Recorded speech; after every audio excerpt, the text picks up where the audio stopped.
Hi everyone, welcome to new video, new blog, new day. So आज का जो video है, आज है ना वेदर बहुत ही अच्छा है और मेरा मूड भी थोड़ा सा फ्रेश है, तो इसलिए एक बहुत ही अच्छा टॉपिक है मेरे पास। शायद जो लोग, लेकिन इसमें है ना बहुत सारे सीक्रेट्स भी है, तो आपको मज़ा आएगा। तो वीडियो है ना एंड तक देखना। एंड तक देखने का मतलब है कि एंड तक देखना। सो आज का जो वीडियो है वो जर्मन मार्केट, जॉब मार्केट और किस मतलब होटल इंडस्ट्री में कैसा है, और बाकी जो फील्ड में जो लोग इंटरेस्टेड है उनके लिए भी है चीज़ें, वो कैसे मैं आगे बताऊंगा। जैसे कि सेल्स, मार्केटिंग, एचआर या फिर और भी बहुत सारी चीज़ें, वो कैसे इस रिलेटेड जॉब कर सकते हैं अगर आपने ऑलरेडी इंडिया में या फिर किसी आपके कंट्री में आपने बैचलर या फिर कुछ और कोर्स किया हुआ है। तो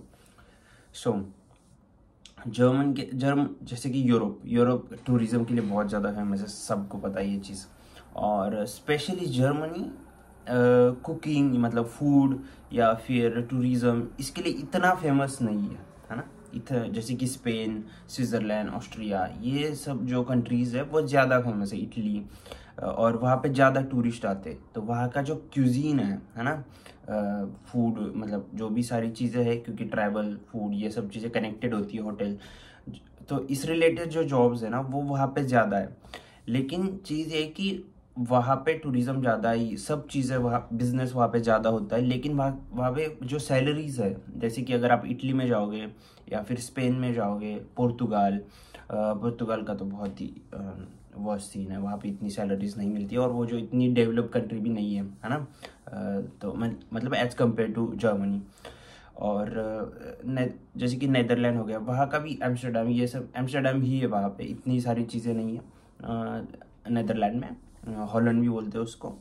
तो वहाँ पे भी इतनी सैलरीज नहीं है एज कम्पेयर टू जर्मनी कैसा मेन इकोनॉमी है, स्ट्रॉन्ग इकोनॉमी है, अभी तो इतनी अच्छी नहीं है, लेकिन फिर भी अफेक्ट करती है कुछ कुछ चीज़ें, जो कि मतलब बाकी इंडस्ट्रीज अभी इतना अच्छा मार्केट नहीं है, लेकिन स्पेशली होटल इंडस्ट्री में कैसा होता है, पूरे वर्ल्ड में जॉब्स जो है वो हमेशा रहती है। और वो जो ओनर्स होते हैं होटल्स के, जैसे कि अगर आप स्टैंड अलोन रेस्टोरेंट्स, कैफ़े या फिर जो छोटे होटल्स है वहाँ पे काम करते हो ना, तो वो उनके एम्प्लॉयर्स को हमेशा साथ में रखते हैं। जैसे कि उनको अगर कुछ वर्स सीन हो गया, जैसे कि बिजनेस नहीं चल रहा है या फिर कुछ भी चीज़ें, जैसे कोविड आ गया था, तो मतलब 4-5 साल पहले, तो वहाँ उस टाइम में भी उन लोगों ने उनको जाने नहीं दिया, उनको सैलरीज दी, सब चीज़ें मतलब प्रोवाइड करी, क्योंकि फिर उनको पता होता है कि ये चीज़ कभी ना कभी हट जाएगी और फिर उसके बाद हमको एम्प्लॉयज़ लगेंगे। तो ये सब चीज़ें होती है। और जो बिग होटल्स होते हैं उनके जॉब्स तो कभी जाते नहीं है। अगर आप मैरियट या फिर हयात रेजेंसी, मतलब हयात और भी सारे जो होटल्स है, बिग ब्रांड्स होते हैं, या फिर किसी फैमिली बिजनेस लेकिन उनकी होटल्स की चेन है, जैसे कि मेरी कंपनी है, वो एक फैमिली बिजनेस है, मतलब फैमिली कंपनी है, लेकिन उसकी जो रेस्टोरेंट्स और होटल्स है ना वो बहुत सारे हैं। तो इसी वजह से ना वो लोग वहाँ पे बहुत सारे एम्प्लॉयज़ काम करते हैं डिफरेंट डिपार्टमेंट्स में। तो उनके जो जॉब्स है ना वो फिक्स होती है, आपके पास जॉब सिक्योरिटी बहुत स्ट्रांग होती है। तो इसी वजह से अगर आपको होटल में किसी भी फील्ड में जॉब मिलती है तो वो जॉब हमेशा सिक्योर रहती है बहुत टाइम तक, क्योंकि ऑब्वियसली काम ज़्यादा होता है, हार्ड होता है, डिपेंड करता है कौन से डिपार्टमेंट में आप काम करते हो। और उसमें ना बहुत सारी फैसिलिटीज़ भी आपको प्रोवाइड करी जाती है, जैसे कि अकोमोडेशन, फूड, और बहुत सारे बेनिफिट्स होते हैं। तो इसी वजह से आप बहुत ही कंफर्टेबल रह पाते हो। तो अभी आते हैं कि मेन जो डिपार्टमेंट्स है होटल्स की जिसमें आप जॉब कर सकते हो। और जैसे मैंने बोला कि जर्मनी में अगर आपको जॉब मिल रही है होटल्स में, तो ऐसा मत सोचो कि वहाँ पे इतना फूड फेमस नहीं है या फिर टूरिज्म इतना नहीं होता, लेकिन जो सैलरीज है ना होटल में वो ज़्यादा है जर्मनी में, आपको अच्छी सैलरीज मिलती है, और आपके पास जॉब सिक्योरिटी भी होती है, क्योंकि जॉब्स हमेशा होती है होटल इंडस्ट्री में। आपको जॉब, ऐसा कभी नहीं होगा कि आपके पास जॉब नहीं है, कितना भी मार्केट नीचे हो, इकोनॉमी वर्स्ट चल रही हो, लेकिन हाँ आपके पास गैस्ट्रोनॉमी की इंडस्ट्री में जॉब हमेशा रहती है, आपको टिप्स वो सारी चीज़ें मिलती हैं। सो उसमें भी बहुत सारी चीज़ें होती है, ऐसा नहीं कि आपको मिल ही जाएगा, लेकिन आपके पास भी स्किल्स होनी चाहिए, उस रिलेटेड एजुकेशन होना चाहिए। अभी उस रिलेटेड मतलब जैसे कि मैंने इंडिया में होटल मैनेजमेंट किया है, मतलब 3 साल की डिग्री होती है वो की है मैंने 12th के बाद।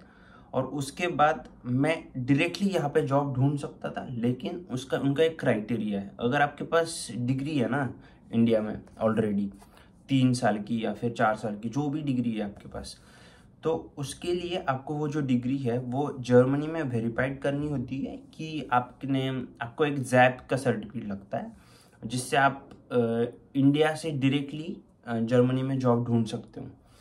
अगर आपको वो सर्टिफिकेट मिल गया तो उसकी 200 यूरोस फी होती है। आप वो सारे डॉक्यूमेंट्स जर्मनी भेजते हो और फिर वो लोग आपको एक ऑनलाइन कर सकते हो प्रोसेस। आपको भेजने की शायद अभी ज़रूरत नहीं, 2-3 साल पहले थी, लेकिन अभी ज़रूरत नहीं है आपको, आप ऑनलाइन सब चीज़ें कर सकते हो।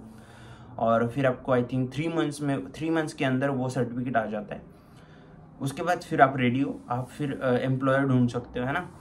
लेकिन उसमें एक क्राइटेरिया है, एम्प्लॉयर को आपको सैलरी ज़्यादा देनी पड़ती है, जैसे कि क्योंकि वो है ना, वो सर्टिफिकेट आपको तभी मांगते हैं वीज़ा में जब आपको एक फुल स्किल वर्कर वीज़ा मिलता है विथ एकेडमिक डिग्री। अगर आप मेक इट इन जर्मनी के साइट पे जाओगे और वहाँ पे देखोगे कि कौन से वीज़ा टाइप्स है, तो उसमें skilled worker visa without academic degree और skilled worker visa with academic degree. So ये जो चीज़ है, तो अगर आपके पास जैब है तो आप विथ एकेडमिक डिग्री के लिए अप्लाई करते हो, और उससे आप जो आपका एम्प्लॉयर है जिसने आपको जॉब दी है, किसी भी होटल में, रेस्टोरेंट्स में, कैफ़े में, तो उसको है ना आपको सैलरी ज़्यादा देनी होती है। तो कॉन्ट्रैक्ट आपका मतलब जैसे कि आपको 16 यूरोस पर आवर, तो ऐसे मतलब चीज़ें, मतलब इस वे में सैलरी मिलनी चाहिए। तो अगर वो एम्प्लॉयर एग्री करता है कि हम मतलब आपको सैलरी उतनी देंगे, तो फिर आपको वो कॉन्ट्रैक्ट मिलता है और तभी आपका वीज़ा लगेगा। अगर आपको सैलरी कम मिल गई, जैसे कि 12 यूरो जो बेसिक पे है, मतलब 12 यूरो 80 सेंट्स, अगर आपको वो सैलरी मिलती है तो आपका वीज़ा नहीं लगेगा इंडिया से। सो ये कुछ क्राइटेरियाज होते हैं अगर आपको डायरेक्टली इंडिया से जॉब चाहिए तो, क्योंकि अगर आपको एक स्पेसिफिक एक लिमिट होता है, उस सैलरी के ऊपर ही आपको सैलरी चाहिए, तभी आपको वो चीज़ें मिलती है। उसके बाद पीछे एक रीज़न है, मैंने भी मतलब 2-3 लोगों से पूछ के ही मुझे पता चला है कि कैसे, क्यों रीज़न ऐसा, क्यों चीज़ें होती है। क्योंकि जो यूरोप में जो लोग जो डिफरेंट कंट्रीज़ है, तो जर्मन एम्बेसी में मतलब अगर आप अप्लाई करते हो तो वीज़ा के लिए, तो वो लोग बोलते हैं कि अगर आपको स्किल्ड वर्कर चाहिए तभी आप दूसरे कंट्री से लो, नहीं तो बेसिक अगर आपको पे करना है तो आप जो जर्मन लोग हैं उनको भी जॉब दे सकते हो। सो ये एक इसके पीछे का रीज़न होता है। मुझे इतनी इन्फो नहीं है उसके बारे में, लेकिन मैंने जो सुना है वो मैं बस आपके साथ शेयर कर रहा हूँ। लेकिन बाकी जो सारी चीज़ें, वो जैब का सर्टिफिकेट, वो सब चीज़ें वो आपको चाहिए अगर आपको स्किल्ड वर्कर के इसमें अप्लाई करना है जॉब के लिए, तो विद एकेडमिक डिग्री। सो उसके बाद अब फिर आते हैं कि मार्केट कैसा है जॉब का, है ना। तो यहाँ पे जॉब्स गैस्ट्रोनॉमी में हमेशा है। अगर आपको उस चीज़ में नहीं है ना, अगर आप हाउस बिल्डिंग करते हो मेरी तरह डिग्री होने के बावजूद, फिर भी सीन है, मतलब अच्छा है, क्योंकि फिर मैंने बताया कि क्यों करनी चाहिए हाउस बिल्डिंग। ये सब सारी वीडियोस आपको पीछे मतलब 6 मंथ्स पहले की वीडियोस अगर आप देखोगे तो उसमें आपको सारी इन्फॉर्मेशन मिल जाएगी, है ना। मैंने क्यों हाउस बिल्डिंग करी थी और उसके पीछे रीज़न क्या है, आप क्यों कर सकते हो, किस सिचुएशन में आप हो तो कर सकते हो, या फिर आपको मास्टर्स कब करनी चाहिए, ये सब चीज़ें मैंने एक्सप्लेन करी हुई है, आप वो वीडियोज़ देख सकते हो, तो फिर आपको कन्फ्यूजन इतना नहीं रहेगा, है ना। और उसके बाद जैसे कि अभी आपको मेन डिपार्टमेंट, जैसे कि आपको कुकिंग में इंटरेस्ट नहीं है, और आपको रेस्टोरेंट में सर्विस में इंटरेस्ट नहीं है, आपको फ्रंट ऑफिस में इंटरेस्ट नहीं है, और फिर हाउस कीपिंग में भी इंटरेस्ट नहीं है आपको, तो ऐसा नहीं है कि अगर इन चारों डिपार्टमेंट में इंटरेस्ट नहीं है तो आप गैस्ट्रोनॉमी के फील्ड में नहीं आ सकते हो। ऑब्वियसली आ सकते हो, वो डायरेक्टली नहीं, मतलब ऑब्वियसली डायरेक्टली रिलेट नहीं करता होटल इंडस्ट्री से, लेकिन बाकी सारे बहुत सारे जॉब्स होते हैं। जैसे कि अगर आपने जो ब्यूरो मैनेजमेंट होता है, या फिर सेल्स में एक फेरकॉफर की एक हाउस बिल्डिंग होती है, या फिर उस रिलेटेड जॉब्स होती है, इंटर्नशिप्स होती है, और फिर बहुत सारी रिलेटेड हाउस बिल्डिंग्स है, जैसे कि मार्केटिंग में हाउस बिल्डिंग कर सकते हो आप, या फिर उसमें जॉब अप्लाई कर सकते हो अगर आपके पास मास्टर्स है या फिर कुछ हायर एजुकेशन है। तो ये ह्यूमन एंड रिसोर्स डिपार्टमेंट होता है जिसमें आप अप्लाई कर सकते हो, लेकिन उसके लिए आपको बहुत सारे स्किल्स होने चाहिए आपके पास, और आपके पास लैंग्वेज भी उतनी अच्छी होनी चाहिए। जैसे कि मार्केटिंग में जाना है तो ऑब्वियसली आपके पास C1 होना चाहिए, क्योंकि आप अच्छे से बात कर पाओगे। अगर HR में जाना है तो आपके पास बहुत अच्छी लैंग्वेज होनी चाहिए, क्योंकि आप किसी को हायर करोगे। सो ये सारी चीज़ें आपके पास होनी चाहिए, तब आप डायरेक्टली अप्लाई कर सकते हो जॉब के लिए। और उसी फील्ड में मतलब उसी रिलेटेड आते हैं। फिर गैस्ट्रोनॉमी, एचआर और मार्केटिंग और फिर सेल्स, इन सारी चीज़ों में भी ना कैसे होता है कि आपको एक नॉलेज आती है। आप एक जैसे कि मैंने इंटर्नशिप करी थी इंडिया में होटल्स में, तो वहाँ पे भी ये डिपार्टमेंट थे, सेल्स मार्केटिंग। तो उसमें भी एक होटल का सेल्स कैसे इंक्रीज किया जाता है या फिर उसको कैसे मार्केट किया जाता है, एक इवेंट को कैसे ऑर्गेनाइज किया जाता है, इन सारी चीज़ों का नॉलेज होता है। तो ऐसा नहीं कि उस रिलेटेड ये फील्ड नहीं है। अगर आपको सच में मार्केटिंग स्पेशलाइजेशन इन होटल्स करना है तो फिर आपको उस वे में सोचना पड़ेगा और उस फील्ड में आपको एक्सपीरियंस चाहिए। तो ये सब चीज़ें आप ऑब्वियसली बाकी फील्ड्स में भी जॉब कर सकते हो। ऐसा नहीं कि मेन डिपार्टमेंट में है उसमें ही आपको जॉब मिलेगा। सो जॉब्स तो गैस्ट्रोनॉमी में ऑब्वियसली बहुत सारी है और बाकी डिपार्टमेंट में भी आप काम कर सकते हो। तो ये हो गया गैस्ट्रोनॉमी रिलेटेड। तो ये सब चीज़ें हैं। आपको जॉब हमेशा रहेगी। जो मैं अभी की पॉइंट्स बता देता हूँ कि होटल, रेस्टोरेंट्स, कैफ़ेज़, इसमें आपको जॉब हमेशा रहेगी अगर आपके पास एक स्ट्रॉन्ग एजुकेशन है पहले। और अगर हाउस बिल्डिंग है तो फिर कोई दिक्कत ही नहीं है, आपको वीज़ा मिल जाता है, जॉब मिल जाती है। वेरी करता है मास्टर्स है, बैचलर है तो सैलरी ज़्यादा मिलेगी, हाउस बिल्डिंग है तो उससे थोड़ी कम मिलेगी। लेकिन आप जैसे एक्सपीरियंस आएगा आपको तो फिर आपकी सैलरीज बढ़ती है और फिर आपका प्रमोशन भी होता है। और B1 लैंग्वेज, B2 लैंग्वेज आपके पास होती है तो फिर आप धीरे धीरे वो लैंग्वेज भी इम्प्रूव हो जाती है। अगर आप 3 साल 4 साल जर्मनी में रहते हो तो फिर आपको बहुत सारी चीज़ें पता चल जाती है, कैसे करना है, क्या करना है। तो बहुत सारी न्यूज़ आती है कि जर्मनी में जॉब्स नहीं है या फिर मार्केट डाउन है, ये सब चीज़ें।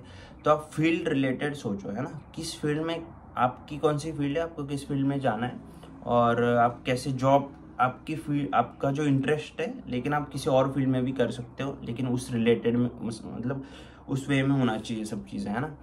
तो जॉब्स होती है, नेगेटिव जो न्यूज़ आती है कभी कभार सोशल मीडिया पे बहुत सारी चीज़ें आती है, तो उस पर ज़्यादा फोकस मत करो। आप एक्चुअल में रिसर्च करो खुद भी, क्योंकि मैं एक्चुअली वीडियोस रिसर्च करके नहीं बनाता हूँ। मैं बस मेरे ओपिनियंस और जो मैंने सुना है या फिर, है ना, और फिर जो भी मेरे एक्सपीरियंस है वो मैं आपके साथ शेयर करता हूँ। सो यही मैंने देखा है अभी तक होटल्स का। और ये अभी भी बहुत सारे जॉब्स है, जैसे कि मैंने मतलब मेरे जितने भी दोस्त है जो मेरे क्लास में थे हाउस बिल्डिंग में, उनके सारे होटल, मतलब वो जहाँ पे काम करते होटल्स में बहुत सारी रिक्वायरमेंट्स हैं। और तो बस ये कि, और ऐसा नहीं कि मैं जहाँ पे रहता हूँ वहीं पे है, पूरे जर्मनी में बहुत सारी रिक्वायरमेंट्स होती है। बस आपको थोड़ा ज़्यादा रिसर्च करना पड़ता है और फिर आपको एक अच्छे से पता होना चाहिए कैसे अप्लाई करना है, क्या करना चाहिए। बाकी अप्लाई कैसे करना है ये सब चीज़ें आपको वीडियोस में मिल जाएगी, आप वीडियोस देख सकते हो।